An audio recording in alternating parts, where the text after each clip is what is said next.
Wassalamu alaikum wa rahmatullahi wa barakatuh. It's a matter of immense pleasure for me to have been provided with an opportunity to present an overview of my humble understanding about concept of knowledge in Maulana Jalaluddin Rumi's philosophy. First of all, I express my gratitude to my worthy teacher, Professor Jamil Sahab, my dear friend Inayat Rasool Sahab, my brother Dr. Iqbal Qureshi Sahab, and to all of you, all the students of this worthy institution.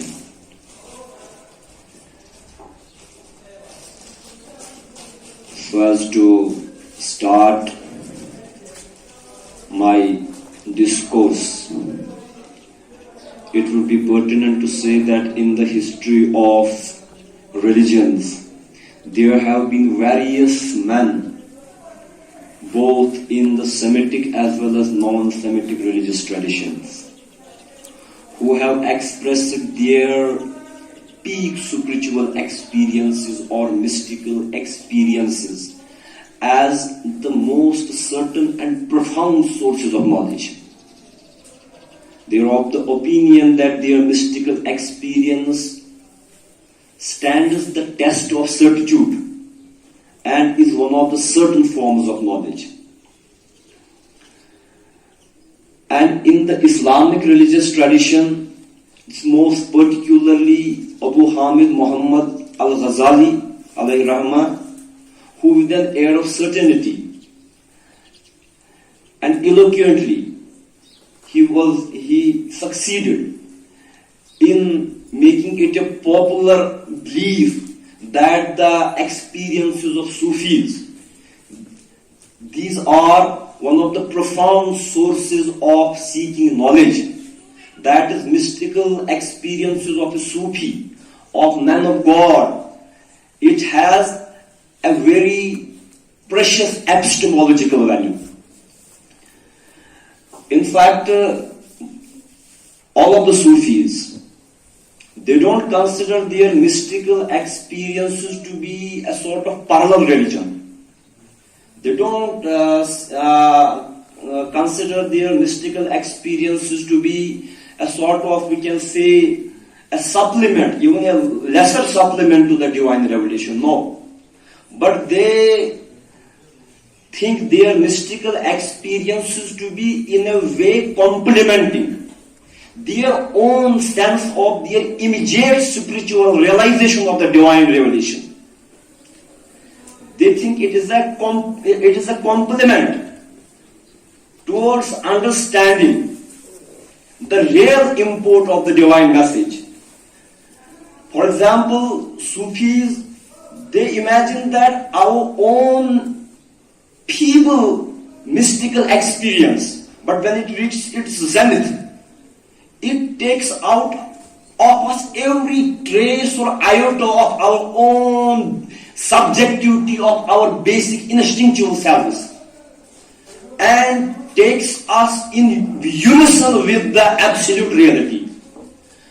And with this imagination, they can imagine that what can be the import of the divine revelation, or what can be the import of the prophetic experience, provided their own people in comparison to divine revelation, provided their own people experience, that it doesn't leave any iota of subjectivity within a Sufi's self.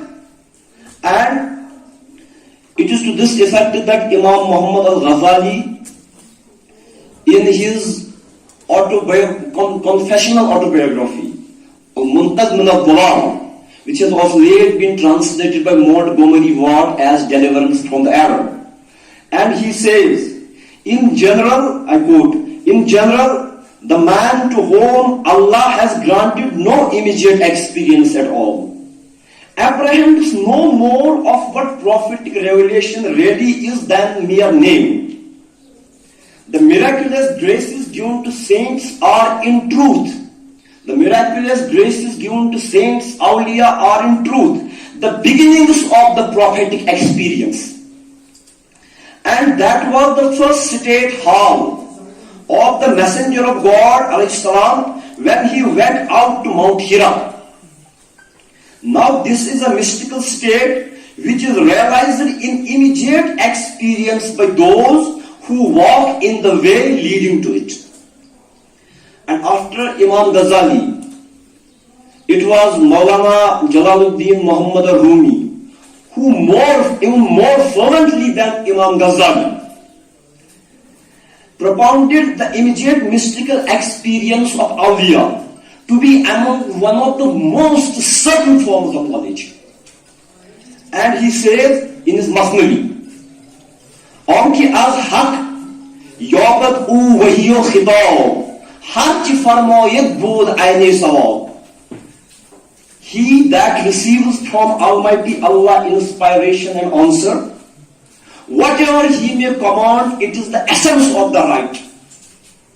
Onti John Bakshad agar bikushad ravas, Noibas to daste u daste khudas.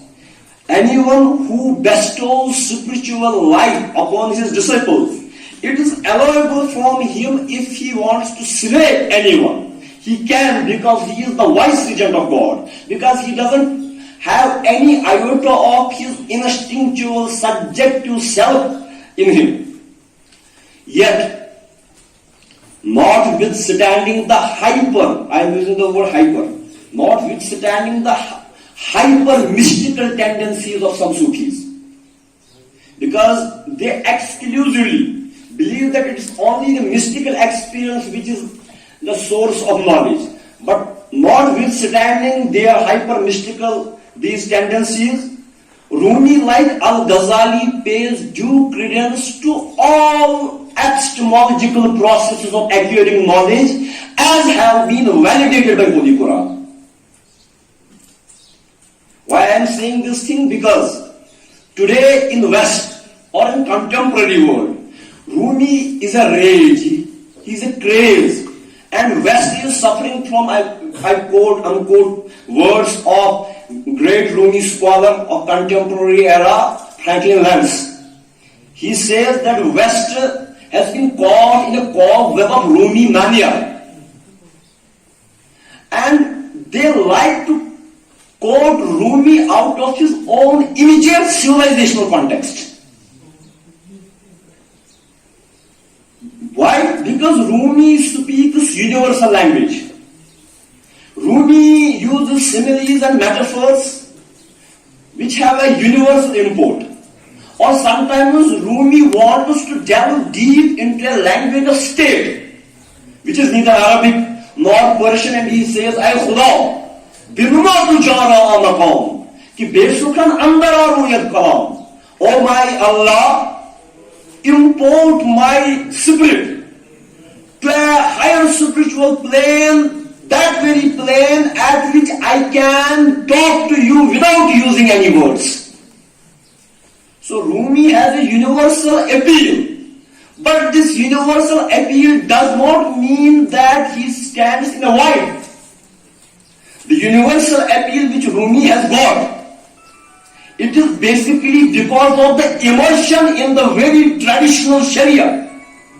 It is because of his immersion within the exemplary conduct of Rahmatan lil Alameen sallallahu alayhi wa sallam. And this gives Rumi a universality. But West is, they just look at Rumi by looking at him out of his own, taking him out of his own immediate civilizational context. So, it goes without any explanation that why Rumi considers all those epistemological processes to be valid as have been validated by Holy Quran. I am using the word epistemology because knowledge, to know a thing, for the current purpose, it will not, a new etymological definition will not suffice us. Because knowledge does not mean only to know a thing, but knowledge means to know a thing as it should be known, as a thing exists in itself, or as thing exists in the knowledge of Allah. As we have been taught by Prophet ﷺ in one of his prayers, Allahumma arinal haqa'iqal ashya kamahi. Oh Allah, show us the reality of things as the things are, and not as the things appear to be. For example, I see you, and I see the countenance of a particular person, and I feel he's a good fellow, or God forbid he's a bad fellow. But appearances are often deceptive. The things are as they are in themselves, not as it has been apprehended by my subjective mind. So, knowledge does not mean, here what I mean by knowledge, it does not mean mere conjecture. Wahm. It does not mean mere guesswork, guman. What knowledge means to know a thing as it is in itself.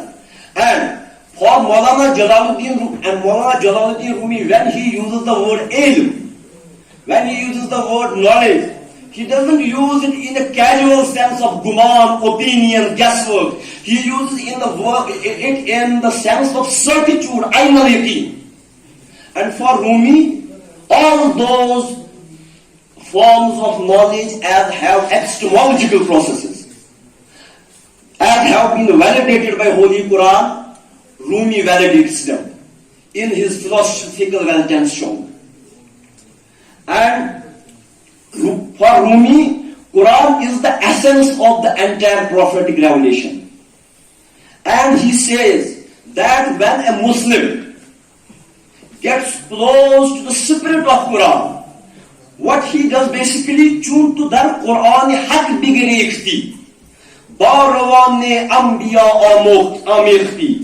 When you have pled for refuge to the Quran of God, Allah, you have mingled with the spirit of prophets.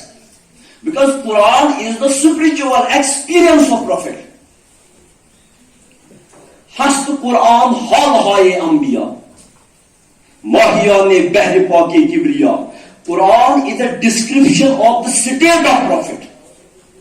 It's not an utterance. Quran एक दर्द है. Quran सिर्फ एक लफ्ज नहीं. It's not a mere word.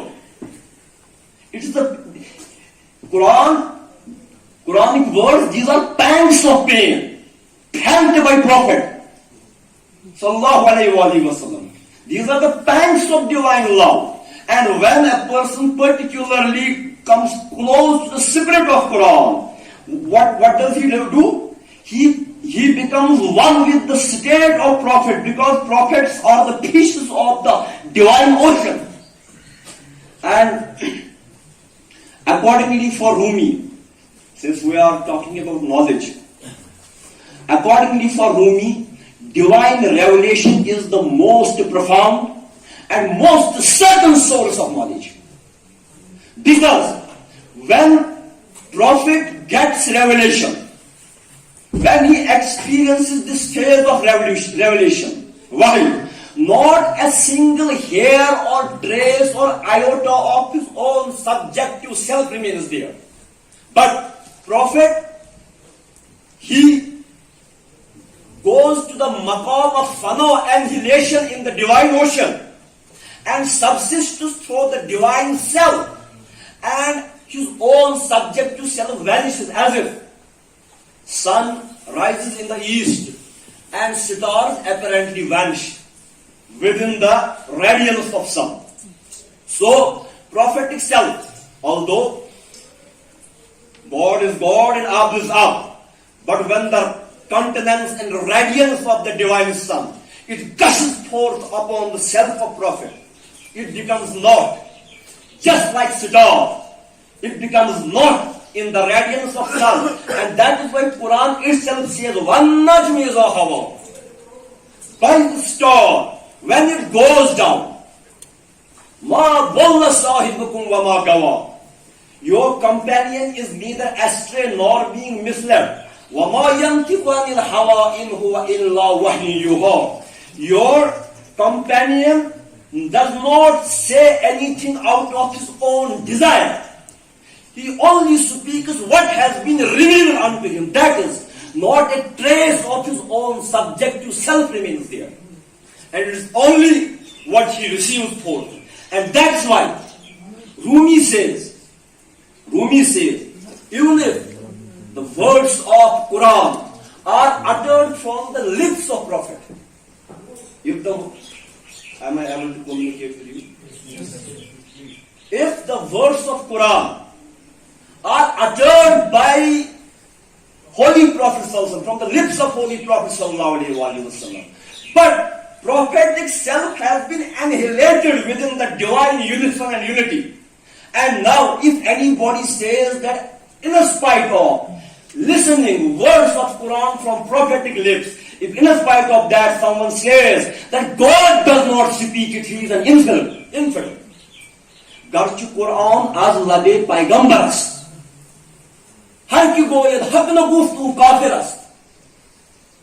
Though the Quran is dictated from the lips of the Prophet, it will be intellectual honesty to submit that the translation I am using, occasionally here it's from Rinaldi Nicholson.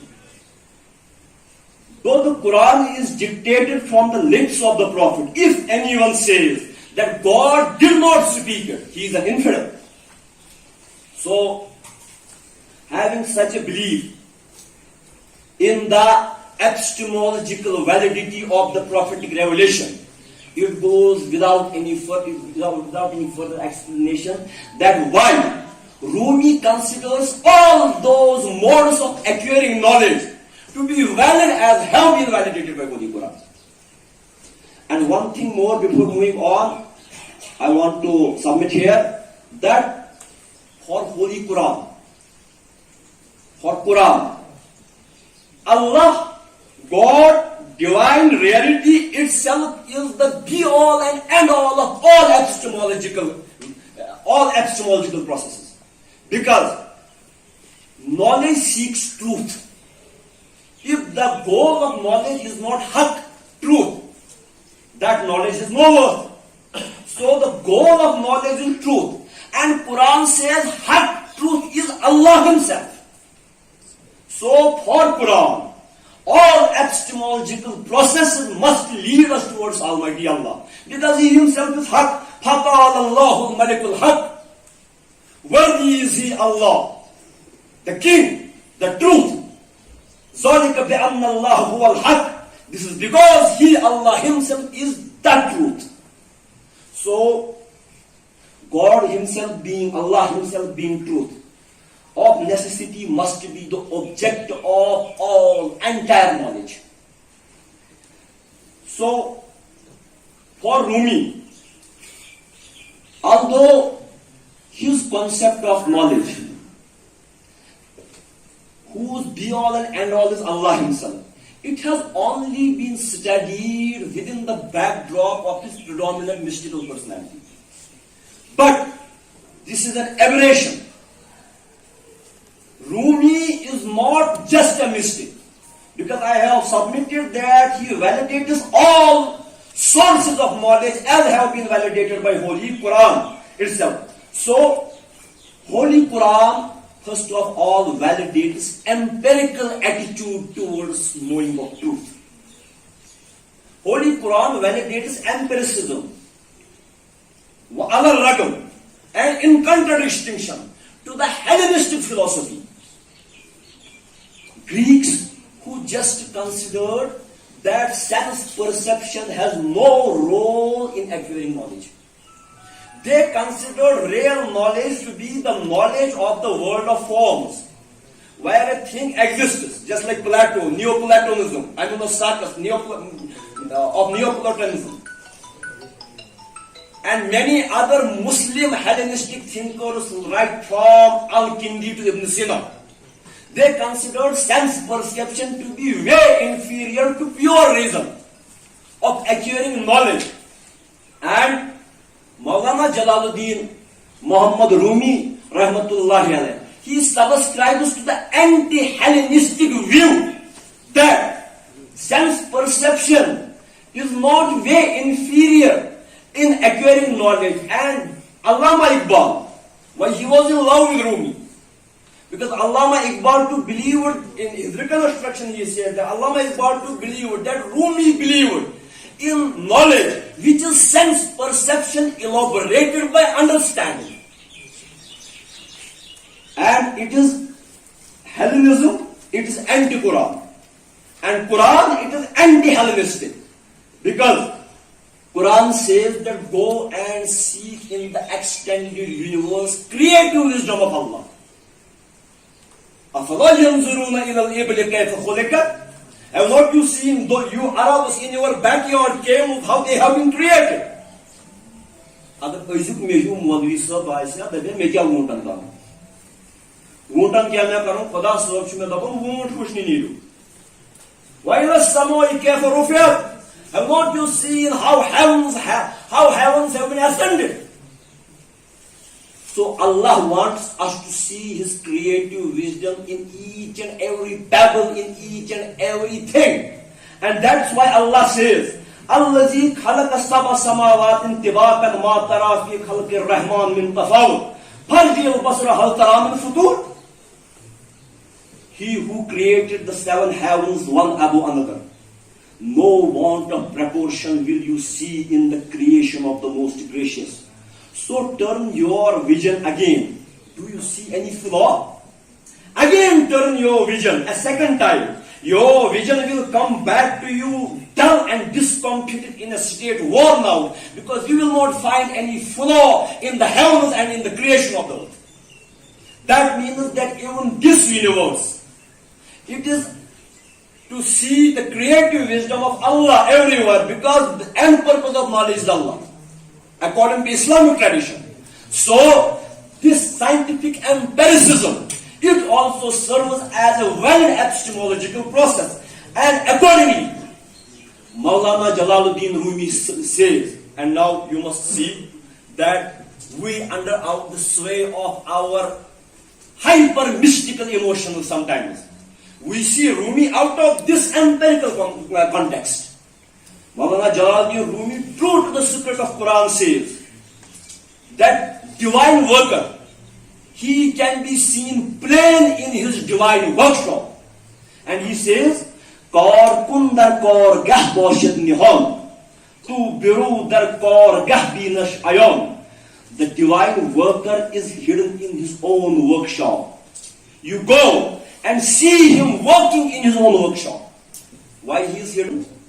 He is hidden in his workshop because people are always, they just look towards the creation. They look towards masnu'at and not towards Sani.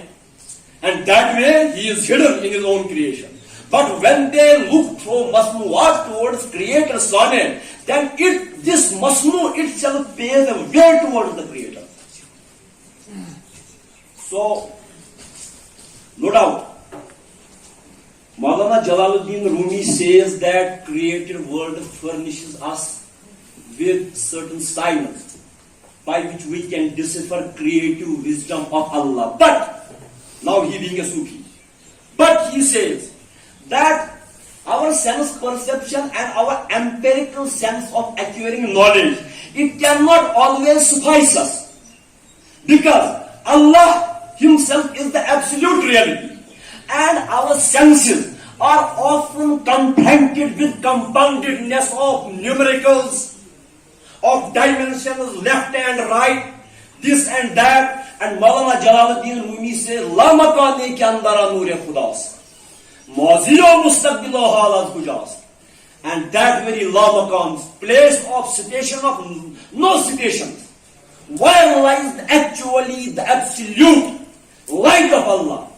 There neither exists mazi, there neither exists mustaqbil. He is free from the limitations of time and space. And that's why our patron saint Shaykh Nuruddin Wali Rahmatullahi alayhi, he says, Kunyarai bozak, kun no rozak, em kuniran ditunam kota jalal. Akıl the picture toward kotul sozak. Although reason has its validity, but while going there, where you have to leave each and every situation to go to Lavaka, akıl the picture toward kotul sozak. Kay mali jatuk suderiya. So, Maulana Rumi says, Aftab Ahmad Dalili Aftab. Gar Dalilat boil as way Rumato. Sun itself is the proof unto itself. If you want proof, look towards the sun. It itself is self-evidently its own proof.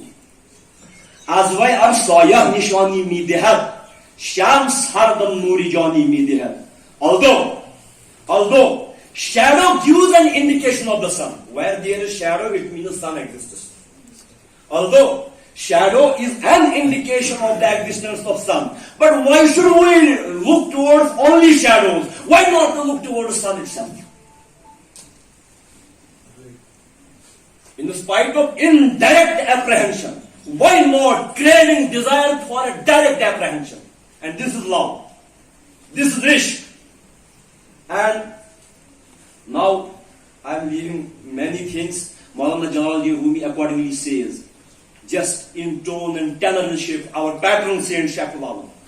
Maulana Jalaluddin Rumi says, Illate tangist tarkibu adat, janibe tarkib hishami kashar. The cause of narrowness is the composition and number and plurality with which senses are marked. Zosoye his alame tawhid don. Know that the world of unity lies beyond sense. If you want that very unity, unison with that very unity, you have to march in that very direction. So, now, it means that although empirical tendencies, Quran certainly has these empirical tendencies, but Quran says, "Sanurihim ayatna fil afaq fi hatta yatabayyana lahum annahu al-haq." We will certainly show you our signs in the extended cosmos. Not only in the extended cosmos, but in your own selves. But your own self, so that you may know that He is the only truth. Andrikita? Never. Quran dokunam akoy watum. Never dokunam andaratu. Be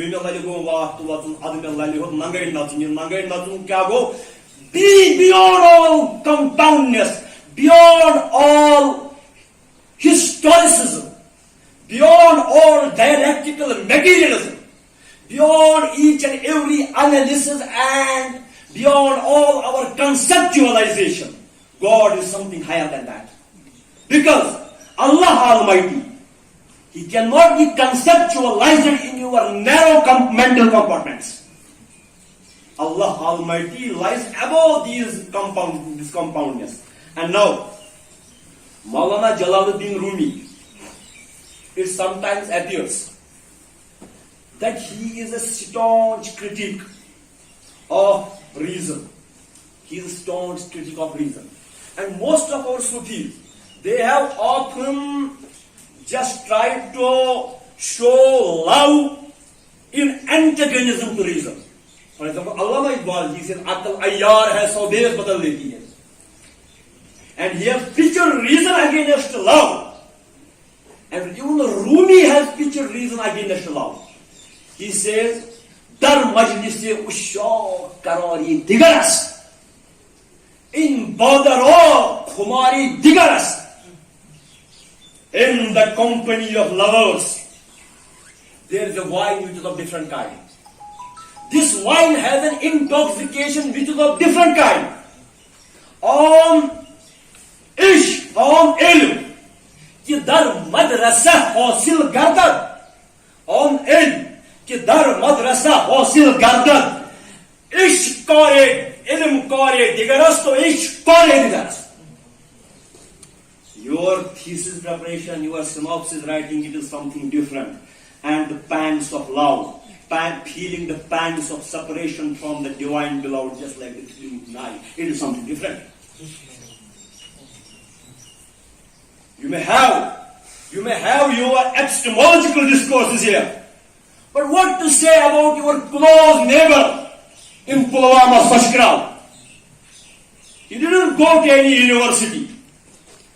But he says, Menazol Hamos, no Shapanegari, Sashkral Buvanam goes. Buvandinisha worship goes. Sorry was Bubahan. Or Alamdari Multi Kashmir. He didn't go to any Tzatahal, to any Akhunsa. What does he say? He says, Kalai Karak, Kalai Vaji, Achkal Karak, Achun Sirf Synopsis of Latin. Achun Project of Banaunki, Achun APR Sukori Hoki, Kalai Karak, Kalai Vaji, Dilai Vaji Allahu. So your Patak Sutor Raji. ये हदीस का मतलब है तू चलते चलते जाएगा मोचियल चलते चलते जाएगा हर वाला वो थ्री दवन दवन वर्ड चपन वापस I am sorry if I am some time multilingual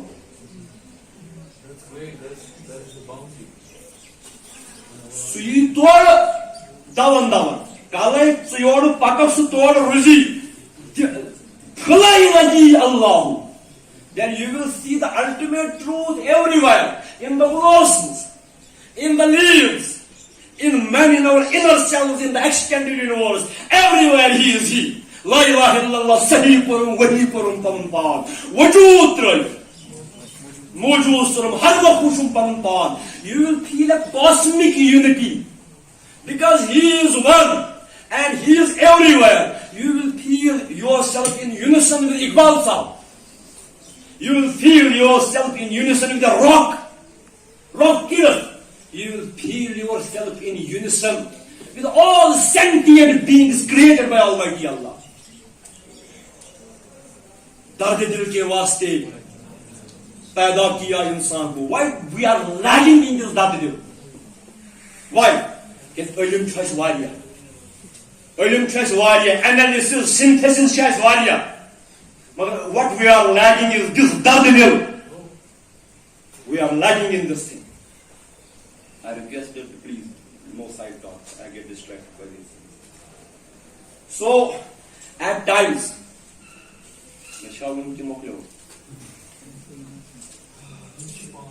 okay. So, at times, it appears that Rumi is a critique of the reason. But he is only critique of that very reason, which is marred by sensuality, baser instincts of the Freudian id. What is Freudian id? It is raw instinctual self, or his idea of social censor, superego. No, when reason is not swayed by all these things. Rumi says that this reason is not something care in Harimi Kibriya. He names this very reason as Akli Kul. Only when Rumi criticizes, he criticizes Akli Juzvi, partial intellect, marred and swayed by the instincts of basic self. And when he eulogizes the reason, जो वो मदद करता है अकल की, then he eulogizes, he praises Akli Kul, and it is this Akli Kul which sometimes Rumi praises as Ruh. He uses Ruh, Dil, and Akli Kul interchangeably. And when it is the prerogative of Ruh has its own Akl. This is Akli Kul. What is the Akl of Ruh? It is always pregnant with the consciousness of the divine. Every person in the center stage of his being is pregnant with this divine idea. Pir kya shukaran? Shamasmot kya shukaran? Shamastavarez kya shukaran? Then korno Rumiyasmot ka mechanism fit ke. Maulana Rumi कहते हैं मुर्शिद का मकाम एक दाया की तरह होता है. Just like a midwife, Murshid facilitates the birth of the baby The baby is itself present in the womb of the mother. इसको फिट नहीं किया जा सकता. जो आप में है, मुर्शिद उसको बाहर निकलने में फैसिलिटेट करता है. And basically you are pregnant with the divine consciousness, and this is ruhi kul, this is ugly kul. It has its own reasoning. And now leaving all this, I just come to one thing. Then what is reason? Reason is actually that very rationality which is wedded to dil, which is wedded to this ruhi kul. It has its own logic. It feels madness, but it's not mad. It has its own reason, because now it subsists by the reasoning and rationale of divinity. As you have read in Hadith, because I am conscious about the time constraint. I have left very much. And you may not find a tartib in this thing now. So, you have read in Hadith, when the man of God, he just subsists in him and just loses his reason in the ultimate divine reason and ultimate divine truth. Then what becomes of him? I, Allah, become his hearing power and he hears with me. ये कब होता है? When a man comes to me, in proximity to me, by supererogatory prayers, nawafil. I once asked my murshid, my grandfather, because the father told me that you must share your experiences. I once told my murshid, what does this takarrub bin nawafil mean? And he said, it does not only mean supererogatory prayers, namaz. If tears flow down the cheeks of a lover of God, Allah, and he feels the pangs of separation or unison with him, this tear is a supererogatory prayer. If a darwish, he sits by a river bank and listens to the muse and music of the flowing water, and it creates in him a remembrance of the Almighty of Allah. This listening to the muse and music of flowing water, it is a supererogatory prayer for a darwish. And he comes nigh and close with all these, wherever he sees, he comes close to Allah. And wherever we see, this is a curtain. This wall is a curtain. For him, it is not a curtain. It is something which he sees this wall as it exists in the divine knowledge. Then this wall too has a meaning. As Adam alayhi salam, Quran says, Allama Adam al-Asma. With this thing I shall conclude. Allama Adam al-Asma. Allah taught Adam the names of things. Rumi said, do you know what were the names of things? It's not, this is the cap, this is the wall, this is the curtain. Everything prior to its creation existed in the knowledge of Allah. That's why Allah says, وَإِذَا أَرَادَ اللَّهُ شَيْئًا فَيَقُولُ لَهُ كُنْ فَيَكُونُ. When Allah wants to create a thing, He commands it be and it becomes. To which thing Allah says be if nothing was there? अगर नहीं किहिन चु सुका चुदा बनवा, गोया कुछ तो है जिससे कहता है बन, वो क्या है? वो आयान मौजूदा, these are आयान मौजूदा, the divine content of knowledge, to which he says be and it becomes. So Allah knows everything as it exists in the content of his knowledge. And a Sufi, man of God, sees even this curtain, he sees this hand, he sees this pen as it exists in the divine content of knowledge. And this is the ism of the thing. And he everywhere sees this. Wujud trayis mawjud surum, har makhwuchum la makaniya pannipa. And all this is not the prerogative of ratiocination. It is the prerogative of dil.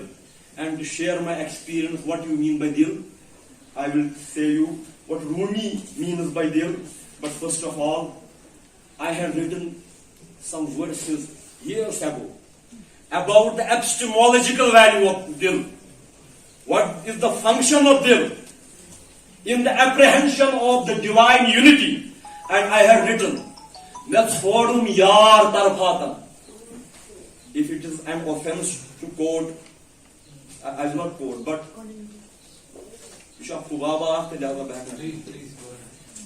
I must be non-conventional. because Rumi has broken all conventions.